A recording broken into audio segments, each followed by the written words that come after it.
Why do we do what we do? I've never had much of an interest in making people laugh. I never really saw the point or understood exactly what that would do for me, like what that would accomplish. I used to look around at the others, my fellow comics. I'd see them dancing around on stage.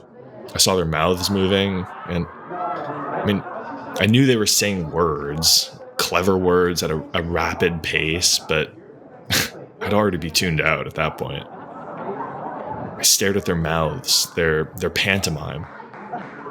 What motivated my colleagues? What did they gain when their audience laughed? Were they trying to connect? To feel in control? Was it simply a magnanimous desire to see others happy? I'm not sure. I'm not sure why they do it, and I'm even less sure why we do it. I guess people do it for different reasons. I think what it comes down to is stories.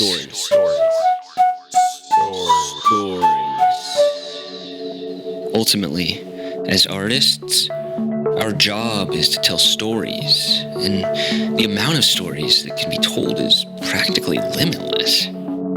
Stories. We tell ourselves stories in order to live. A janitor enacts hilarious daily revenge on the students that mock him. Stories. A talented but laid-off chef is forced to take a job in a fast food joint. Stories. A millennial who can't detach from technology is forced to go camping. Stories. Pranking gets out of hand in an office building. Stories. The world's worst hunter. An Uber driver picks up a memorable man. A hipster who wishes they could live in simpler times of the 1970s actually gets their wish and realizes how hard that life really was. A man finds any way he can to get his wife to divorce him, but none of it works. A family is transported to the land of Oz, only to be mistaken as witches because of their smartphones. Stories. The world's worst beekeeper. Stories. We tell ourselves these stories in order to live. To be entertained, to be informed, to be transported to another world, a heightened version of our own. People who write stories like these, and even humbler artists like ourselves who just riff on a mic mainly, they add value to your life. If you enjoy the work we're doing on Up Close and Personal, if you get a kick out of the podcast, basically, please consider subscribing to our Patreon. Now, producing Up Close and Personal is both time and labor intensive. It also involves many people, not just us. Well, there is us, our weekly guest, and our two talented producers, Eckhart Lowell and Sven Gunderson. It is estimated that Eckhart Lowell and Sven Gunderson spend approximately 8 hours a week each doing audio engineering on each episode. For more in-depth episodes, that number can skyrocket into double digits. And as for us, we each spend approximately 15 hours a week envisioning each episode before we meet up to riff for a few minutes. And there is, of course, the social capital element as well, which allows us to book high-caliber guests like Tim Heidecker, Brandon Wardell, and Nick Thune. Our social capital is worth taking into account. The accumulation of the reputation and social capital that makes these guest acquisitions possible represents countless hours of hustling over the years, most of which was unpaid and thankless labor. We will continue to make free episodes available. There's no doubt about that. But anyone subscribing to our Patreon will get access to extended episodes, including an extended version of this week's ep, as well as the last two episodes with Cole Cush and Jason Woolner. Additionally, patrons in our second tier will be able to join community pasta nights over Zoom with other up-close and personal listeners. And, well, us too. Each month we'll provide a recipe, and we'll all have the opportunity to cook, chow, chat, and grow. Now, patrons in our third tier will be able to hang with us and pick our brains. Now, seriously, you'll get to chat and hang out with us privately and just shoot the shit. And we're actually really laid back people when you get to know us. Yeah, when you get to know us. Yeah, that. We love all of our listeners, whether you subscribe or not. And we admit it's a little embarrassing to start a Patreon, Mm-hmm. but we want to keep doing this podcast and building this community. So whether your support comes in the form of, say, telling a friend about the pod, or subscribing, or even just privately listening on your headphones while you're angry as a way to calm down, we appreciate you. That's right. We like our listeners. And hey, they like us. And if you like us, that's a hell of a good reason for us to like you. It's a quid pro quo thing. Most relationships are basically built around this idea of I scratch your back, you scratch ours. Yeah, it's a concept we've explored in previous episodes of the podcast and we'll definitely continue to emphasize in the foreseeable future. Right. And also, sometimes the quid pro quo stuff isn't even so direct. Like, I know there was a man in my apartment recently.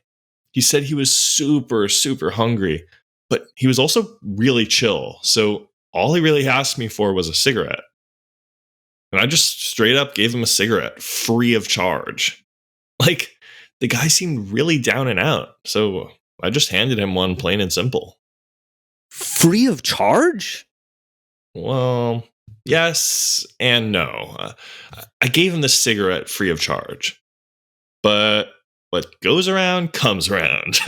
I have a feeling karma is going to be giving me a real nice return on my investment, especially since I did it purely out of generosity, like hoping for nothing in return. I actually see a decent amount of smoke outside the window right now. Hey, maybe those are some new cigarettes for you heading our way. You never know. Okay. Well, should we start the podcast in earnest now? Yeah. Let's actually try to record something really good, like something with inherent value.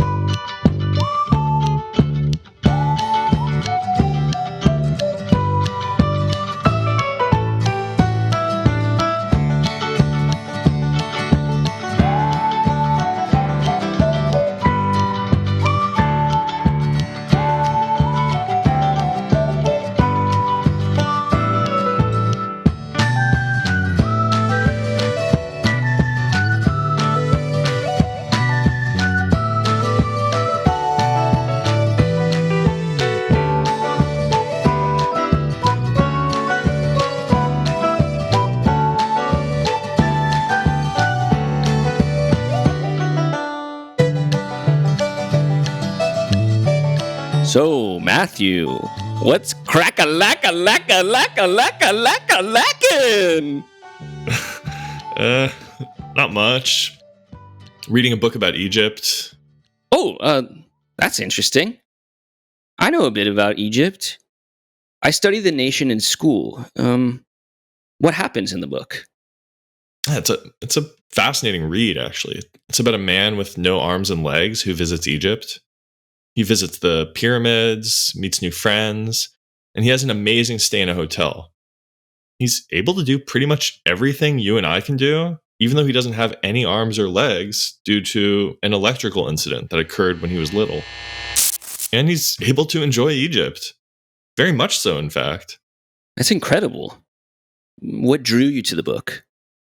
I love the author. That's awesome. I love many authors. I don't see the point in reading fiction.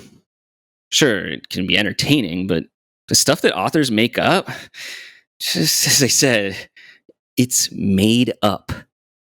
What's wrong with that? When I read a book, I'm trying to up my knowledge game, yo. I want information and plenty of it.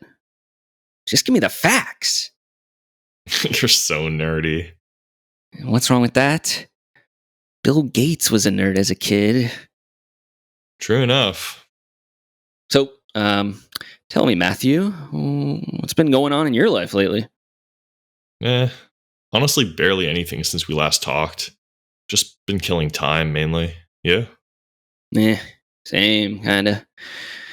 My life is one big blank. Ugh, Ugh, nothing nothing ever ever happens happens to to us. us. Well, you are reading a book about Egypt's mysterious guests. That's something. I suppose so. But even that, it's just a window into another life. It's not my life that's interesting. Maybe that's what a good life is. Maybe a good life is just one with many windows. Maybe that's why people flock to this podcast. It's a kind of window. Maybe. Well, I guess this isn't exactly my life, but some interesting crap is happening to people pretty close to me. Oh, yeah? Do tell. I don't know. I'll feel like a gossip if I tell. Come on. Oh, it's fine. Okay, fine. But keep it on the DL, okay? Because this shit isn't exactly set in stone for sure yet. But my parents are considering getting a divorce. Oh, damn. For real? That's rough. Yeah, it's been happening to more and more guys recently, huh? How are you handling it? It's kind of sad, but it's nothing I can't handle. Anyway, I don't think it'll change my life very much since I'm an adult and I live alone. Plus, I don't really have much contact with my family anyway. Right. Yeah. No, I guess nor do I. With your family. No, I was kidding. I mean, I don't chill much with your family, that's true, but I meant mine. I think the last time I answered a call from a family member was in 2012, right around when I started stand up comedy. That's awesome. That was right around the time when we met, too. Oh, shit. Yeah. We originally met in the stand up comedy scene, huh? Connecting over a shared sensibility? More or less. But yeah, divorce is interesting. It's funny. It always struck me as one of the more melancholy aspects of life. What draws you to the subject? Well, it's an interesting concept, no? I mean, we don't have active relationships with many people. And of course, there are countless people we once had relationships with, but whom we're no longer in touch with. Those people just sort of recede into the distance and become strangers again. But my parents they're still going to have to see each other, when mom drops me off at my dad and stepmom's house. Oh, cool, right. So, do your parents have joint custody over you? Más o menos. I love being at my pop's place because he has a T1 connection and shows me computer stuff. Oh, yeah, no. I remember when we were young. Do you remember this? Yeah, your dad actually introduced me to some pretty interesting content, namely Homestar Runner. Yes. Homestar Runner. You remember that? Yeah. Well, thanks again, Pops, for introducing us to multimedia that makes me feel a crapload of nostalgia when I'm feeling low. I used to love coming over because, well, my parents had 56K.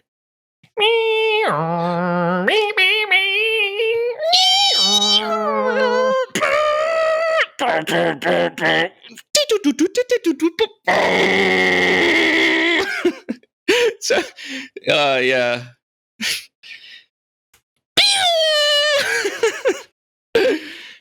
But, anyways, no, that actually is an interesting point about how your parents are still going to have to see each other, to drop off their children at respective homes. I wonder if divorced parents are the only relationship like that. I mean, I don't know. Aren't we in that sense kind of divorced from ourselves? That's true, I guess. Yeah. Being alive means being in a relationship with someone you have nothing in common with and rarely get along with, yourself. But you're forced to negotiate with this person daily. And ultimately, if you're smart, you learn to coexist peacefully. Partly because it's just less stress that way, but mostly for the kids. That's true, huh? Kids, you seem to get off on seeing adults handle their feelings of self estrangement and alienation with poise and dignity. Yep, they enjoy the view of that. Kids like to see adults who have learned to quietly live with themselves as they are, despite considerable self hatred and regret. Children like to watch these adults move around in a meadow, at a skating rink, or even in the classroom. I love people watching too, Matthew. There's nothing quite like spending just a couple hours at a cafe or a restaurant and just spying on the customers. Yep. Sometimes I'll admit it's a distraction, though. Okay, there are times I'm at a restaurant with friends or my manager, and I'll find myself like totally tuning out. But, well, technically, I am listening to a conversation. You see what I'm saying? Yeah, no, just not the boring ass ones with my manager or agent. Or, anyways, yeah, I'm listening to the little snippets from other tables. Your manager is like, Earth to J, Earth to J. Yep, and I'm like, huh, what? Oh, sorry. I was just taking a moment to process what you've said. I wasn't spacing out at all. Thank you very much. Your manager tends to snap his fingers in front of your face frequently to get you to pay attention, no? My manager is a violent man, but he's fairly familiar with the ins and outs of the entertainment industry. So it's been kind of beneficial for my career. That's awesome. Is he ever violent toward you? Not so much. A few weeks ago, we were having a meeting, and I was spacing out and listening to two or more men who were discussing rockets. And my manager fake punched me. Fake punched? Yes. So he pushed his fist out really fast, but not far enough to hit me. And at the same time, with his other hand, he pounded his chest so that it would make a thump sound. You see this? It was designed to startle me. Yeah, and it did. Damn. I would have X'd out of Zoom if someone did that to me. Yeah, I minimized it for a second. My manager was pissed. Hey, get me out of here! Why am I getting smaller? Imagine if it hurt to be minimized on Zoom. Yeah, if it crunched your body. Oh, yeah. Most of your internal organs would never quite be the same. True that. What about you, though? Do you like to people watch? Not too much. But it's a trick I do on dates. Oh, nice. I love learning about dating tricks. What's the trick? We sit on a park bench and I point at the people passing by while telling my date funny anecdotes about them that I make up on the spot. Like literally on the spot. Whoa, wait, does that actually work? Yep. After that, my date commits to me. Whoa, you get into relationships by being funny. Yeah, pretty much. I use humor as a defense mechanism, but that's actually attractive to a certain kind of person. Yeah. Some people get really turned on by extremely dry, incoherent, and often abrasive nonstop jokes. They can't tell when you're serious or not, and they sometimes wonder if they themselves are the butt of the joke, and that's a feeling they don't often have. They're usually down to spend a few years with you because of these traits. Yep. There's definitely an appeal to my sense of humor. Yep, there certainly is. So anyway, should we get out of bed? We're running out of daylight, Matthew. I don't know. I just feel like staying in bed all day. Why is that? Did you stay up really late? No, I just have major depressive disorder. Sometimes all I want to do is just turn my phone on Do Not Disturb and stay in bed watching movies, like either with a close friend like you or with my long-term girlfriend. Yikes. I can see how that would interfere with your life. Yes, clinical depression symptoms affect my ability to see value in things. I lose interest in work. I lose interest in spending hours with people I don't care about and who don't interest me. And not only am I working less and networking less, but I can't even bring myself to participate in a list of hobbies I've cultivated over the years. Damn. Those hobbies represent terrific ways to kill time. Yeah, but I don't know. When my mental illness flares up, I have no interest in killing time or even pursuing future goals. I just get trapped in. I guess. I guess the best way to put it is it's like I'm trapped in the present, and literally all I want to do is spend time with my loved ones and make art. Yeah, I get that way too sometimes. It waxes and wanes, no? Yeah, I'm sure my passion will disappear soon, and I'll be able to function. I'm sure it's also like a bit of an age thing too. Like these spells used to happen to me way more when I was younger. Like it was debilitating. I'd spend almost every night reading for pleasure until 5 a.m. and I'd hardly be able to function the next day at school. Now I almost never read, so I'm definitely in a better place now overall. Yeah, that's awesome. I say just take things one step at a time. I think even when you're feeling this way, though, it's probably a good idea just to act as if you're not depressed. Like, go about your daily life and just reach out to trusted friends who can keep you in line. Awesome, man. I love that I'm friends with alternative comics like you who get this shit. Yep, definitely been there. And as I've said many times before, you don't need to be unhappy to build a career as an artist. That's a really dangerous misconception. You just need to be consistent, brand conscious, and friendly to the right people. Nice. Yep. If you're consistent, brand conscious, and friendly to the right people, then things will go swimmingly. And your happiness will take care of itself. That's tight. I think I knew that on some level. We all do. It's just not sexy to say because it sounds like we're being satirical in a really obvious or an unsophisticated way. But that shit is just straight up true, yo. I'm feeling better already. Let's get out of bed. Yeah. Let's go get some teas and juices. I know a good vendor. All right. Let's do this thing. What?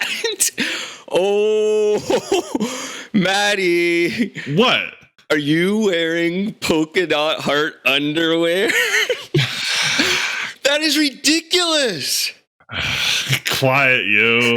It's just the pattern the manufacturers used. Fair enough. But get some pants on and make it snappy.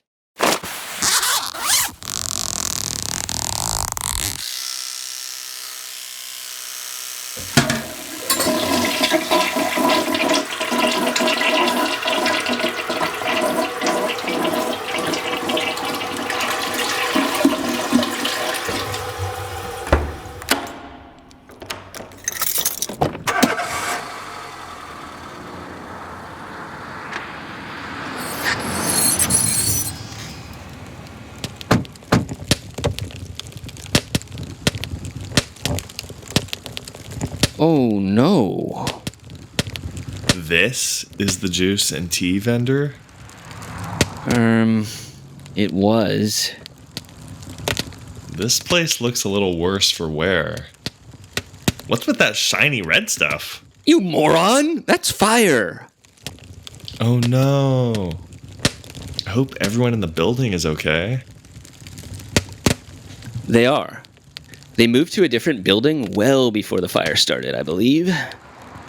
But damn. I know this is in bad taste, maybe, but should we go to a different tea and juice vendor? Maybe we should just have coffee. True enough. Lesson learned, I guess. I actually know someone who brews a decent cup, who lives fairly close by here. Oh, Summer? Summer, winter, spring, autumn. Who has time for it all? Let's just chill with Summer.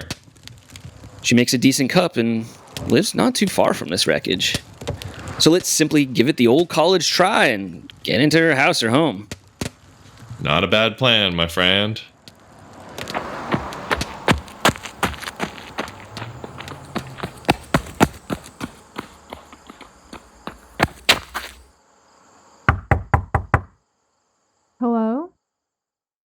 Summer is an irreverent Canadian painter and multimedia artist. She refers to herself jokingly as the Kid Rock American badass of painting, despite residing in Montreal. We first became conscious of her in a video she posted to Twitter. In the video, Summer expresses great pleasure at the reopening of Disney World. What we found funny about it is that she's sitting halfway out the window of her apartment and she's waving around a handgun. Yeah, we connected with the video and began watching more of her videos. Pretty soon it became obvious to us that she was a unique person with notable talent. Who is it? It's Matthew and Jay from those Timeless Creatives. Oh, nice. What's up? Do you have any tea or juice? Come in. Come in. Just sit down and make yourself at home. Hey, well, thanks for having us over anyway. I mean, I know it's kind of short notice. We're impulsive like that. Not an issue at all for me. As you can see, there's plenty of space. Thanks for having me on your podcast. No problem, no problem. So can I just sit here? Yeah, feel free to sit down over there. Wait, no, not on that. Ow! This is not off to a good start. What? You said I could sit on anything. So I figured, what would be the harm of sitting on that thingy? Yeah, those aren't for sitting, unless you want to get an injury down there. Ooh, yeah, maybe not the best idea. I think I'll just sit right over here. Jay, are you gonna sit down? Yeah, about that. I think I'll just stand. Whatever floats your boat. So, you guys said you needed some coffee? Yeah, I mean, if that's cool. Sure, it's no problem at all. Jay, did you say you wanted juice? Yeah, if that's not too much inconvenience. I can do it. It just might take a little bit to prepare. All right, we can just wait around. Sounds good. I'll be back in a few minutes. And we'll be doing the interview right after that, right? Yeah. Okay.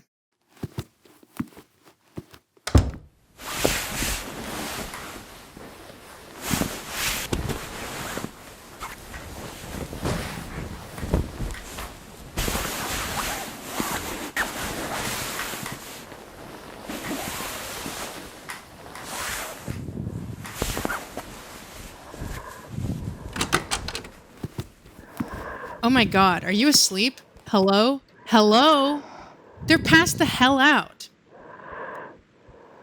Sleep is so funny. You're just lying horizontal with your eyes closed for hours on end, and we act like it's not weird. Like, okay, what? And don't even get me started on dreams. The other night I had this crazy dream where I was in the grocery store, and I was walking around the produce section over and over, and there were no bananas. It was like my brain just decided the bananas don't exist anymore. And then I'm going through the cash, and someone I went to high school with is working at the register. It's so bizarre the way your brain just stirs random things up and creates these scenarios that wouldn't happen in real life. And I don't even get to decide, like, hello, this is my brain. But anyways, I think it's time to wake these guys up now. That's cold! Well, I'm awake now. Sorry, Summer. I guess we really did need that coffee. I only made juice for you, Jay. Sorry. You can split my coffee with me, buddy. I'm pretty alert at this point anyway. Thanks, Matthew. What kind of juice is this, Summer? Pear juice. Oh, nice, man. So, guys. So, yeah.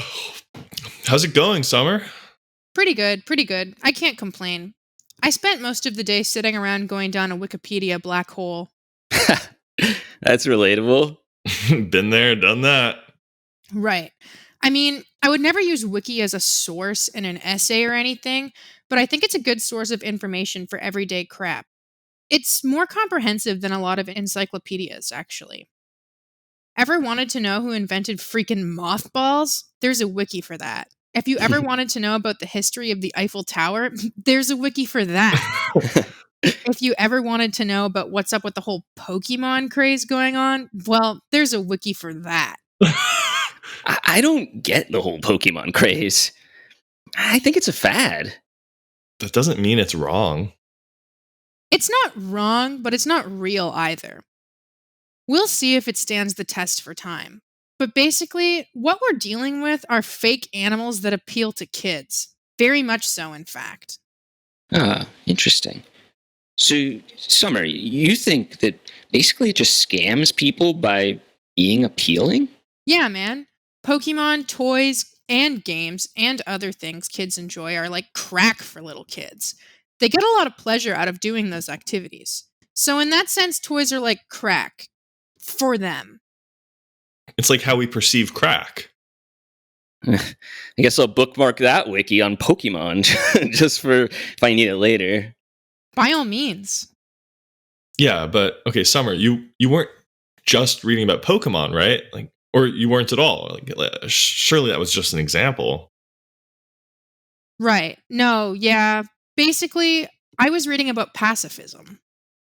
Huh? Pacifism. It's the belief that violence isn't justified under any circumstances. I know pacifism.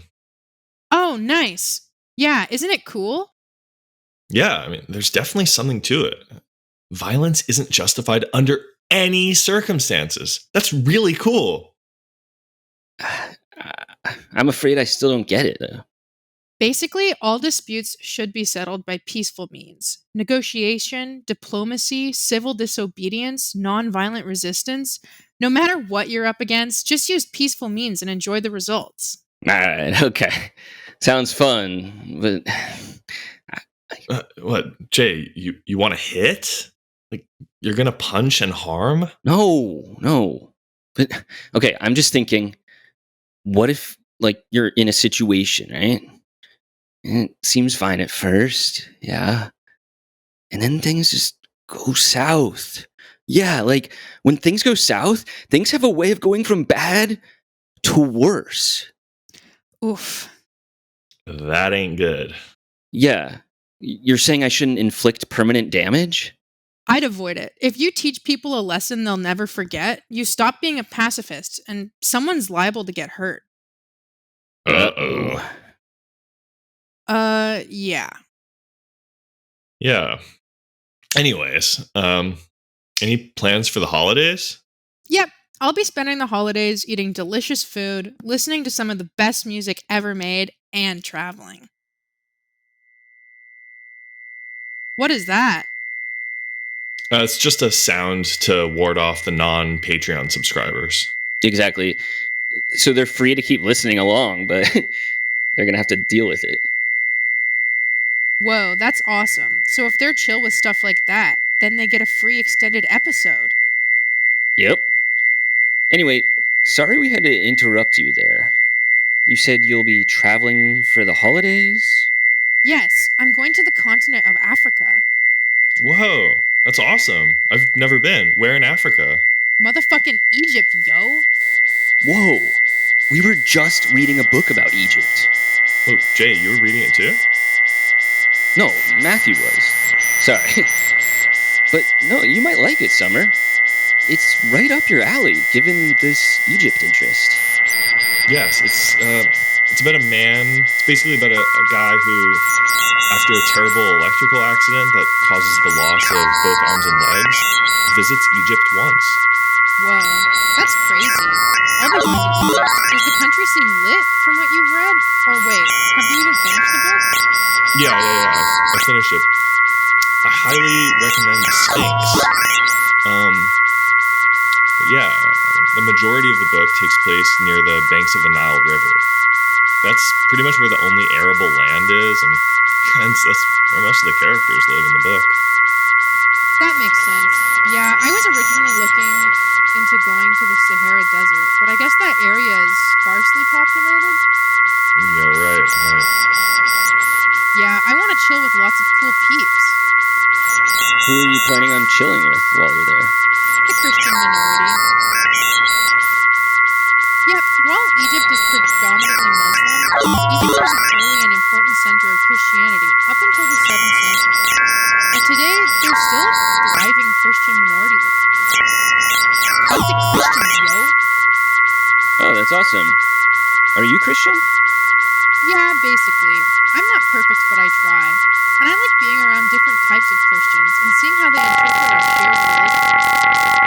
Right on. Yeah, there are many paths you can take, but they all lead to the same destination, God. It's important to tolerate all views. Right.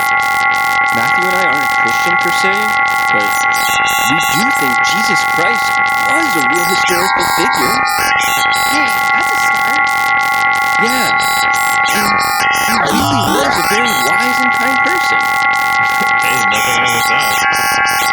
Yeah. I mean, I'm not sure about all that stuff with him rising from the dead and all, but It's a metaphor. Few of us take that stuff literally. Okay, well, I hope this question doesn't offend, but how do you take it if it's a metaphor? Well, basically, original sin is a thing, right? Right. Yeah, so there's pretty much nothing you can do to take that away. There's no sacrifice a person can make to get rid of that. But Jesus was an interesting figure because he's not half person, half God. He's 100% God and 100% God. So his sacrifice, his death,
like, outside, you know? So, like, the church, every time those churchgoers get in their cars and utilize roads or intersections to reach their place of worship, churches should pay taxes so that they can chip in for this public infrastructure they use oh so much.